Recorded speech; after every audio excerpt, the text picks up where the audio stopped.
Hello and welcome back to another episode of You Skipped That. I'm Alex Grace. And I'm not your friend anymore. I'm Dan Clark.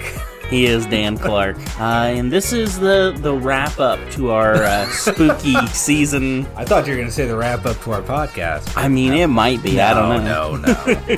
Welcome to the final episode, everyone. But no, I've been teasing Dan for well over a month that I was going to subject him to the scariest movie I could think of, at least for him, because he had told me before that he had somehow, not just accidentally, but full-on intentionally skipped this movie with a vengeance. So therefore, I decided to help him fill this gap. Oh yeah, it needed filling. It did. Yeah. This movie is, of course, the 2008 blockbuster hit Twilight. Yeah. Yes, it is. So, opening statements. I didn't like it, and I don't want to be that guy. I don't want to be mean about it. No, There's lots of people like this movie. I'm not gonna go through this and just hit talking points. Yeah, I'm gonna hit some of them because they're valid talking points. They're there. But no, I didn't care for the movie. I'm not surprised. So I'll give my opinion before we get deeper into yours. I don't hate this movie, but boy howdy does it feel like there are glimpses of a good movie in here at times. Yeah, maybe. They're there. But boy, there's a lot you got to get through between that. Yeah. Some very awkward directing choices and acting choices. Yeah, and filming choices and special effects. Special effects, yeah. Somewhere between the pre-production, the production, and the post-production, just something went crazy. Stuff went wrong. So let's get into specifics. What do you want to talk about first?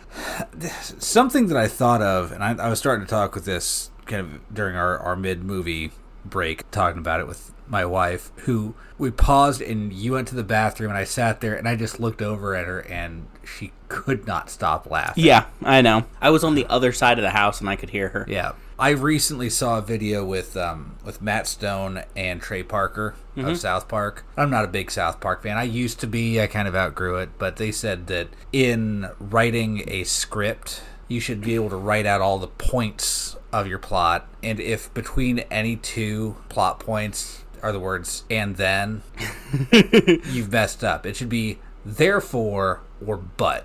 Right. And there's a lot of "and then" in this. Yeah. It's she goes to school, and then this happens, and then this happens, and then this happens, and then they're playing baseball, and then that one guy's really good at tracking and has picked out Bella, and then she, it's a lot of "and then." Yeah. And I don't know if that's how the book is. I'm trying to remember. It has been full on 15 years since I read the book. Yeah, I'm not alone. I was first aware of this as a book. My college roommate read it, and I thought it looked interesting just from the cover of the book sitting on his desk. Like, stark black with the white, the apple. Is it the hands in the apple on the front of that? Which happens in the movie. Right. Yeah. I was like, man, that's on the nose. With, the red apple on there. I'm like, that's really bold. I said, what are those about? And he told me, and I went, that sounds kind of lame. And he said, it kind of is, but I'm hooked. I don't know how exactly he got into it, but yeah, there's lots of "and then" in there. And not that all the movies that I've picked have been immune to that. Right. This one just feels like, instead of immune to it, it just seems to kind of wallow in it. Yeah, there is almost exclusively "and thens," at least for the first 2/3 of that movie. Yeah, it really does feel like the first 2/3 of that movie and the last third of that movie are two entirely different movies. Yeah. The last third is actually not bad. It's fine. Yeah, there are things happening in the last third. Yeah. I can get on board with a movie where things happen. Yeah, there's conflict, there's, a bad guy. Yeah. Like, pretty much as soon as they play baseball, I'm like, yeah, okay, we're actually doing things now. Right. And that was one thing I noticed is this movie actually does kind of run better when it thinks it's a horror movie. Yeah. Like, the scenes of especially the first scene where the other vampires are on the hunt is relatively intense for a teeny romance movie. Yeah, and the villains are villainous, and there's like no denying that. Unlike with Edward, like Keep saying, I'm the bad guy. I'm the bad guy, and you shouldn't be with me. And like, I mean, yeah, probably not. And then does nothing bad, really, other than be kind of creepy at times. Oh, he does bad stuff. Yeah. Like, I want to be perfectly clear. Okay, yeah. Sneaking into a teenage That's girl's where I was bedroom, going. Yeah, that's very creepy. And watching her sleep for the lulls. Yeah, Like, that's real weird. That's bad. I just want to ask Stephanie Meyer, why? Why? Yeah. And also, I'm going to go out and say it. Okay. As a man who has had some luck in romance, Okay. calling your significant other a spider monkey is not a good thing. I had seen that clip, and I figured there has to be context for that. Not a bit. There has to be, like, he sees her reading a National Geographic story about spider monkeys, and he teases her about it, and then that's it. No, he just decides at some point. I'm really trying to remember if there's context for that in the book. There were a few points where I was like, is this better in the book? There are some things that are definitely, I remember being better in the book. Because, and that's just by nature of the medium. Books can take more time to explain stuff. They can... In its defense, I remember reading the book and thinking it was fairly compelling, and then I saw this movie and I'm like, was I dumb for liking that book? Right. I don't think I was, in defense of all the people who like this. I don't think it's dumb. Your opinion is valid. I'm here to say I didn't like the movie. Same. Yeah. And here's why. If you completely disagree with me, that's fine. Right. Like, I hope you enjoy this. Yeah. It's not for me. Right. This is not for me. I am far from the target audience. Oh, we both are. Yeah, I'm a 38-year-old man. Yeah. Like, I'm not... This is not doing anything for us. Not aimed at me. By a wide margin. Yeah. And I have an opinion that reflects that. Exactly. I did have a funny thought watching this. It was about the time Edward shows up in the car and scares off the thugs who are hassling Bella in the alley. And the thought I had was, this is what would happen if you made Teen Wolf but took it seriously. Not a laugh in the house. Yeah. Dead serious Teen Wolf, which I kind of gather as the TV show, and now I'm like... It's a CW TV show with the same premise. So I avoided this enough that I only knew like the vague details of the story. I wasn't expecting Edward to be as ineffective as he was. Yeah. I guess. He doesn't do stuff. Yeah. In general. No. He walks by moodily, and then he looks like he's going to throw up, and then he leaves, and then he's back, and then he leaves again. But did he really leave? Yeah. So let's hear some of your thoughts on it. Okay. I have more complaints, but we'll get back around. I don't want to dominate here. So I've got some negatives, but I also have like some brief positives. Okay. I think it is really hard to depict super speed in a movie, period, in a way that doesn't look dumb. I've yet to see a movie in which people running fast doesn't look dumb. I'm trying to think of how it looked in like Age of Ultron. I thought it looked a little silly. I haven't seen Age of Ultron since it was in the movie theater, so... Like, it either, like in this movie, looks like very floaty and artificial, or it's just, oh, there's a blur, that's a person. Right. And that was kind of the Age of Ultron bit, was, oh, there goes a blur. Right. That was Quicksilver. And then he just, like, skids into frame at kind of normal speed. Right. It kind of got me when they showed up at his house, I think is what it was. Yes. And he got out of the car and then super speed ran. Yeah. And I'm like, I'm sure that cost a lot of money just to put that effect on there. Yeah. And for half a second. And he didn't get there any faster. I know. We don't need to. We get it. He can run fast. The really funny thing is, even with the super speed, he didn't beat her to opening the door. Did he not? Yeah, if you watch it real closely, the door is already open when he gets there. It also had that weird look of, like, you can tell when it shows them for extended periods of time running, it looks like they're being held up by a wire and just doing the running motion as they're being dragged along the ground. That's what I said about them being real floaty. Yeah, float. Okay, that's what you meant by floaty. Yeah. Yeah. Yeah. And the climbing the trees had the Climbing same look. the tree was like kind of... their hands, pulling themselves up didn't really match the speed at which they were going. That is rough. A lot of the effects are rough here. In the direction of positives, Okay. the one that's really pretty solid is when he stops the truck. That's pretty good. Yeah. Yeah. That's convincing. Yeah, I'll give you that. I like all three of the main dads in this movie for various reasons. Yeah. Charlie, Bella's dad, Carlisle, Edward's dad, and Billy, Jacob's. I kind of like the fun, kind of playful thing between Billy and Charlie, who've known each other for 30 plus years. Right. The little scene where Jacob and Bella are talking out in front of the house and Billy and Charlie are in the street fake boxing while Billy's in a wheelchair is pretty entertaining. Run into him with the chair. Yeah, that was good.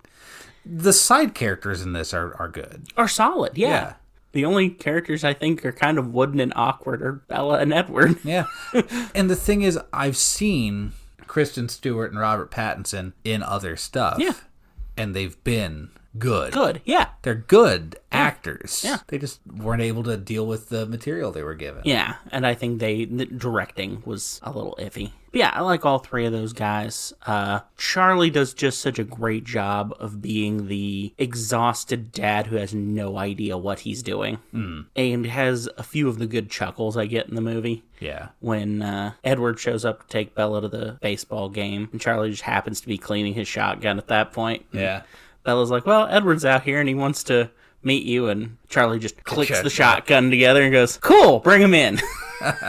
She's like, be nice. And he's like, do I have to? Oddly enough, that's how I felt when I was coming in here to record this podcast. Right? Do I have to be nice? And then he draws a little halo around his head. Yep. Enjoyed that. I remember reading the book and thinking Carlisle was the coolest character. And in the movie, he doesn't do much. Yeah, he's just kind of there. He's just kind of there. He's just kind of interesting. You'll want to know more about this guy. Yeah, there's a whole backstory of him being a doctor. Yeah, the vampire who's a doctor, who's around blood all day and just is fine. Right. Yeah, on the side character note, I would kind of like to see a version of this where it's just like a high school drama, and there's one side character that as it goes along, you're like, is her boyfriend a vampire? Yes. Like to see this from like Jessica and Eric and Mike, their perspective would be really funny. Yeah, and just have it be a high school drama. Yeah. Like a John Hughes movie. Yeah. And Twilight's just going on in the background. With a supernatural twist. Yeah. That's another positive. I found myself smiling anytime Anna Kendrick was on screen. She's delightful, yeah. She's delightful. It's like, it's so painfully obvious how outclassed everybody else in this movie is when she's on screen. Yeah.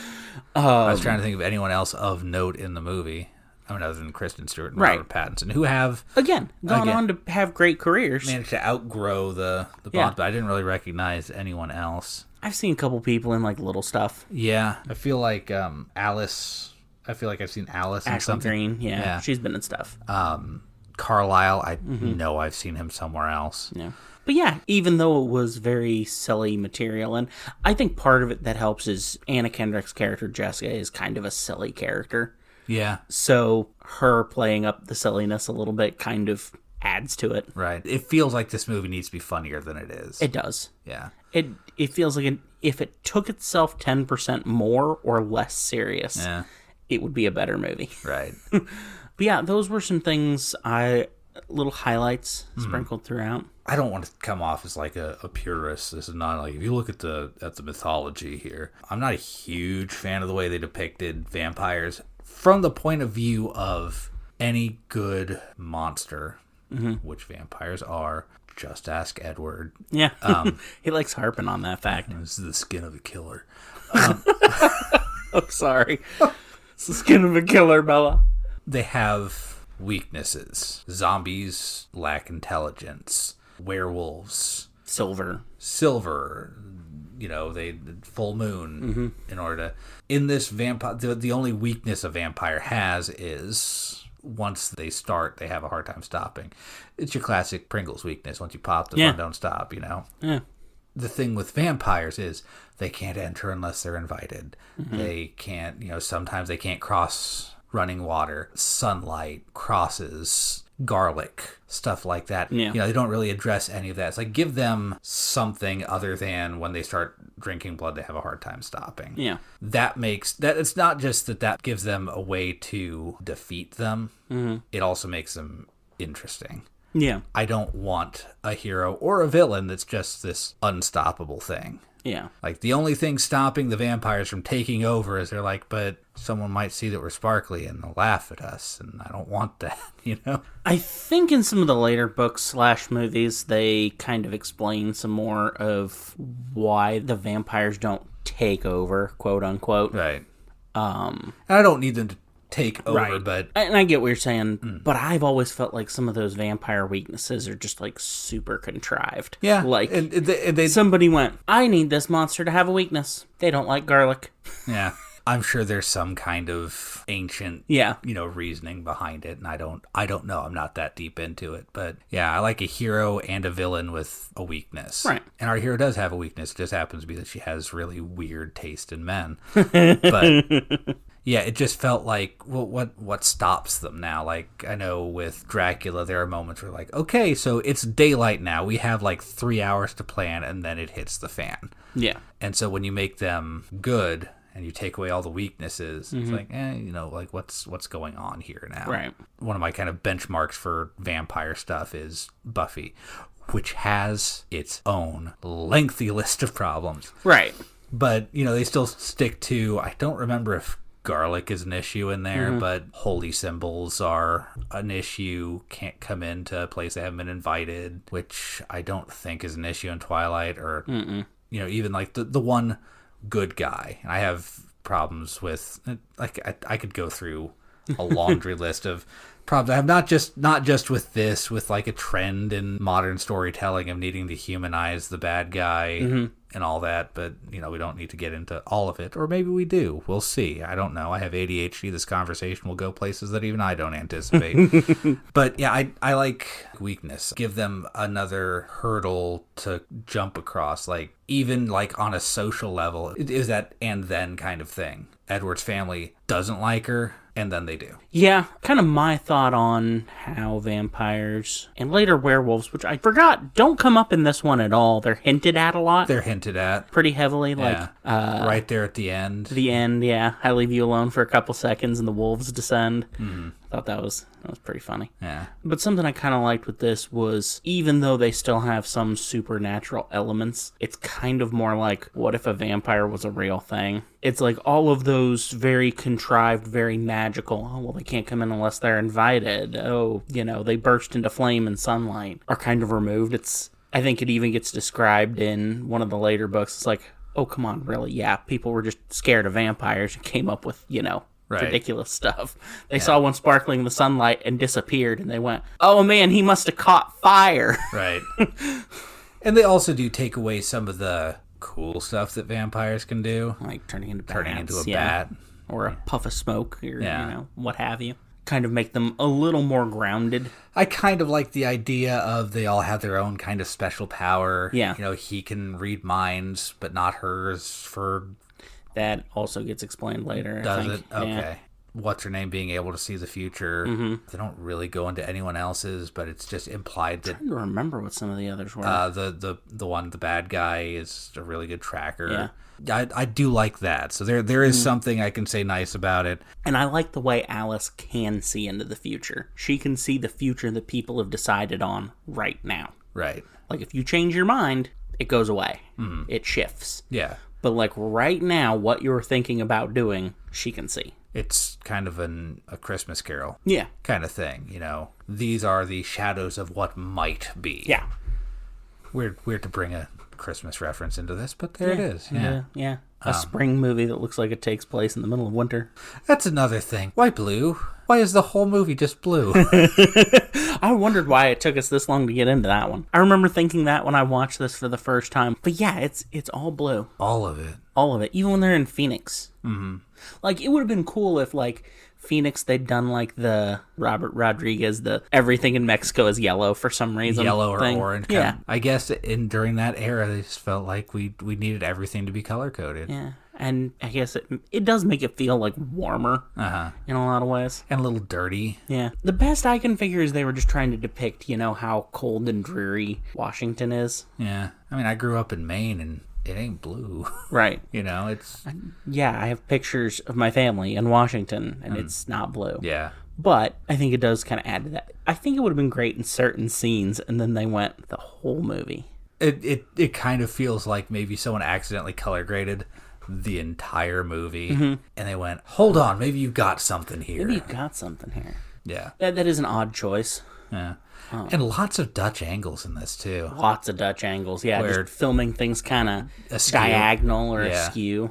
Some of them are cool. Some of them are cool. It's something that I learned in my college classes, that when you make a choice like that, it should be for a reason. If something is askew, it creates a feeling of uneasiness. And so it should be in a scene where you should feel uneasy. But when you do it in every other shot, it just stops having its meaning. Right. No, and I'm going to come back to something I mentioned in the Lady Hawk episode, which is weirdly the most referenced movie on this podcast. But there's just a lot of good stuff to pick from there. It was a good one to have out there early. This is a movie that is full of stunning landscape shots that have no business being in this movie. Right. In the midst of something really stupid. Yeah, in the midst of something kind of silly. In both cases. I liked Lady Hawk. There are parts of it are stupid. It was a stupid movie. But yeah, like when they climbed that tree, I'm just like, man, Washington is beautiful.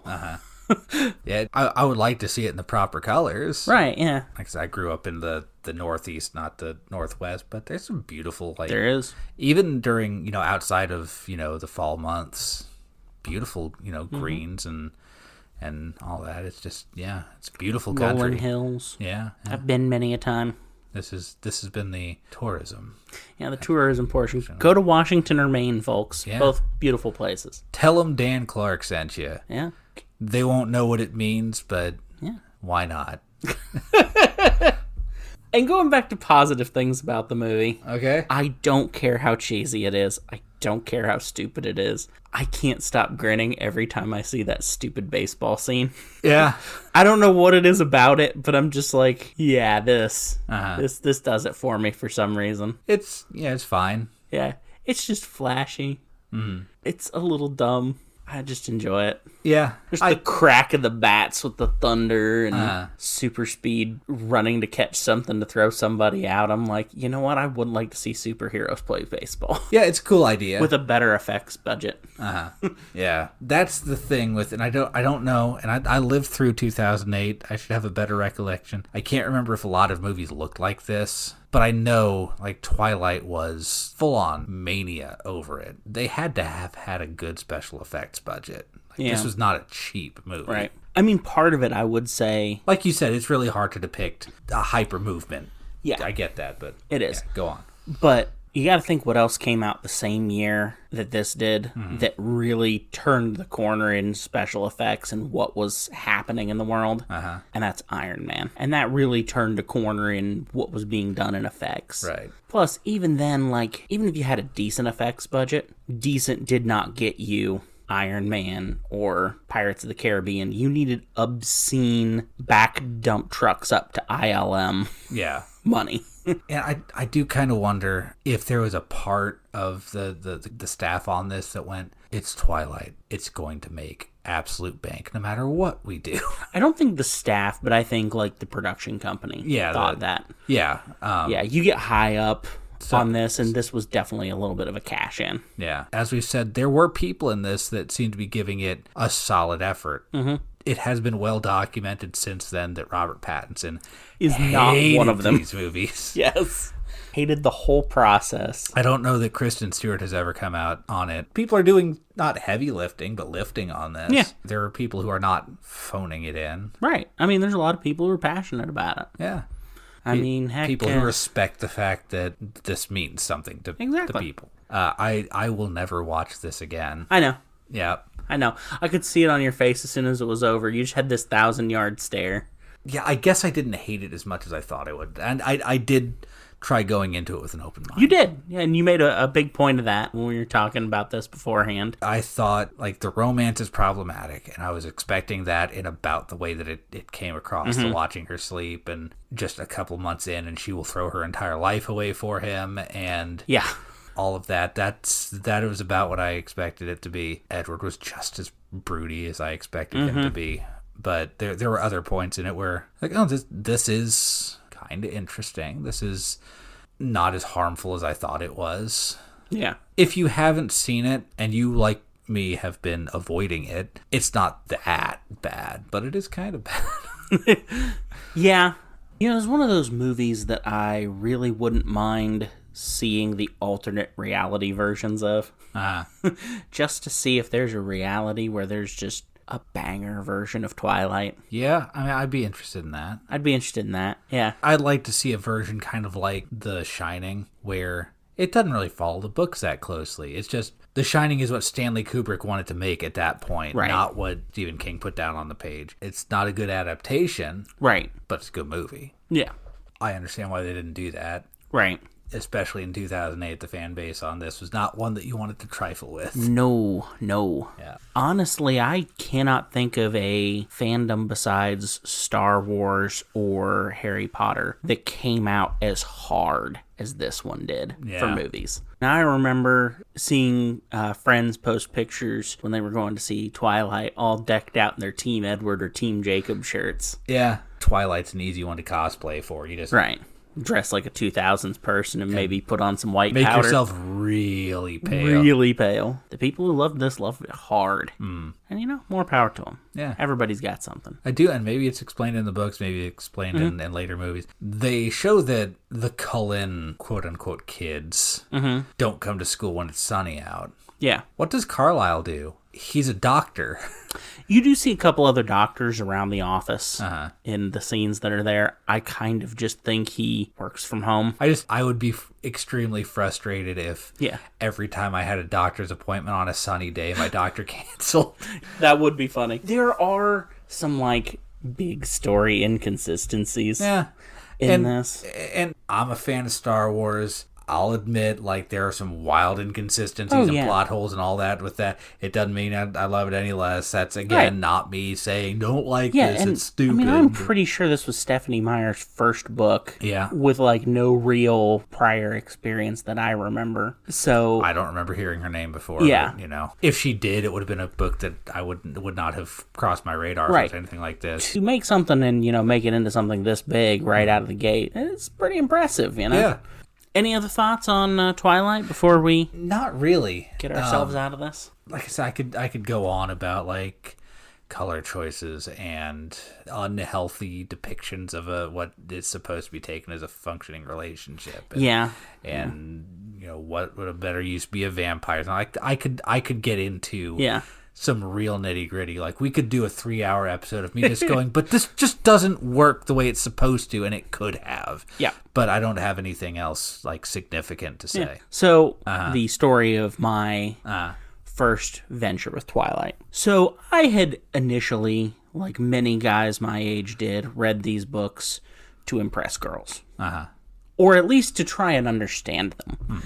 Because, like, when you're 15, girls make no sense. It's just like... man, this is a mystery. And I'm like, if I can read this book they like, maybe I'll understand what they're thinking. I walked away from it confused but entertained. I, in fact, read 3 of the 4 books. I didn't get around to reading Breaking Dawn because when it came out, I was really into a video game. And by the time I was done with the video game, they had just talked about it to death. And I'm like, well, I know what happens. Why do I need to read the book? Yeah. I'll just wait for the movie to come out. I'll just wait for the movie. And then I never watched the movie. I've only seen the first 2 movies, which is weird because the 3rd book is my favorite. So I'd read the books, and I was talking with a coworker. He used to be a lifeguard many, many years ago. So you have lots of hours at a small pool that's poorly visited to visit with your coworker. And so we'd been talking about how we'd both read the books, and she was like, hey, you know, the movie's still playing at the Dollar movie theater. At that point, we haven't wasted anything but gas to go down there. And, you know, whatever snacks we buy, and that's not wasted because popcorn's amazing. Yeah. I'm like, hey, yeah, this sounds great. In it for gas and time. So we started planning, you know, we were both at the time, I think 16-year-olds, and she had a boyfriend who overheard that she was going to a movie with a guy and was like, well, obviously I'm coming along. And she's like, well, it's not like that, because it wasn't.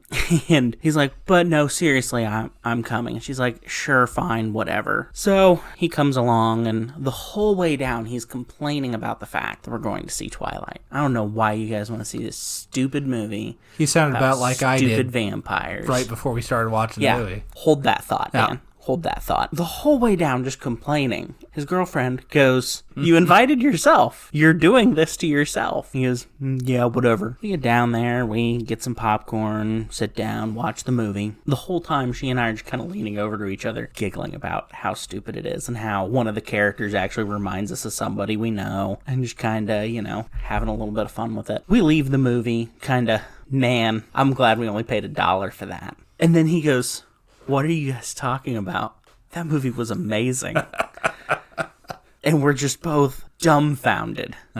He's like, I don't know what I was complaining about on the way down. That was great. And there's a little bit of me that wants to believe he was just putting us on and, having a little fun at our expense. But I really don't think so. I think he really, truly enjoyed it. And I'm happy for him.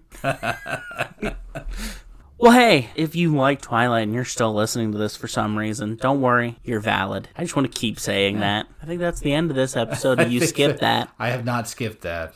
Dan has not skipped that. Muhaha, my evil plan is complete. Now I gotta find something to torture you with next year. Oh, I'm gonna bring some stuff your way, man. Yeah, I know. I gave you a good movie last week. I got a good movie. You gave me a really good movie last week. Yeah. I got a good movie queued up for you next week. I know. I have good movies planned after this. I should have put, like, Cats or Dancing It's On or something. Ooh. Yeah. Scary.